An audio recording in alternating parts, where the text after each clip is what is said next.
decir, pues, después de un aguacero torrencial de algún rato que cae en bastante, de lo cual te área de Collares, San Miguel y vecindario, o por mira que parte de Roy, que tiene banda de Avenida Nelson Orlando Oduber, o también mira que actualmente tiene diferente acumulación de agua para el camino, y esa aquí pues también pone que parte de lo cual de acumulación de agua aquí de todo el barrio de San Miguel y vecindario a bien cruza el camino de Valley Plus, y por ejemplo mira ahora aquí a situação está quase hora que o mesmo passa com o teu que para mirar a situação de água, não se entende que está em casa, que está tendo moléstia de água, o caminho está bastante perigoso e slippery, mas maneira para mirar aqui auto, maneira para mirar Patrick auto a perde controle para caminhar e cai dentro do local é berme meio de caminho, maneira para mirar assim, auto tem bastas lá, ela quer de banda ou que está guardando tacklewagen para bem saca o veículo aqui.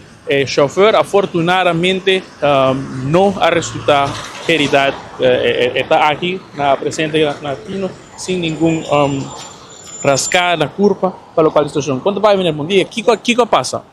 Tem um auto dilante e ela para, a mim não dá em gelo, mas dá break, ela slip 30 aqui dentro. Caminha está morrendo? Yes. Caminho não está correndo de duro, hein? Não. Ja, aqui, ja, o auto está basta danhar. Um bewara está com para bem buscar ele.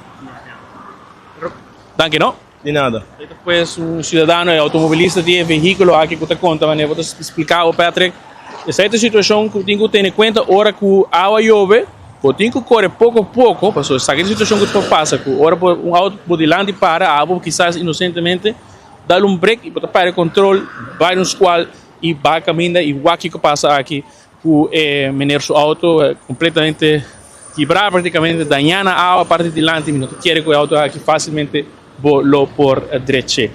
Patrick, nós vamos seguir tique de local de situação de tempo água, te vou mostrar o nuvem escuro e acá a meteorologos está buscando diretor novo, então vamos ficar pendiente para o local de situação de tempo e o weekend aqui aparentemente quizás por diferente aguacero lo cai em transcurso de fim de semana e nós também chegamos outra situação de moléstia de água dentro da área de Juancho Enrique Eroskin Boulevard, em pleno corredor de turismo, aparentemente a trove tem moléstia de local da água e água de rio.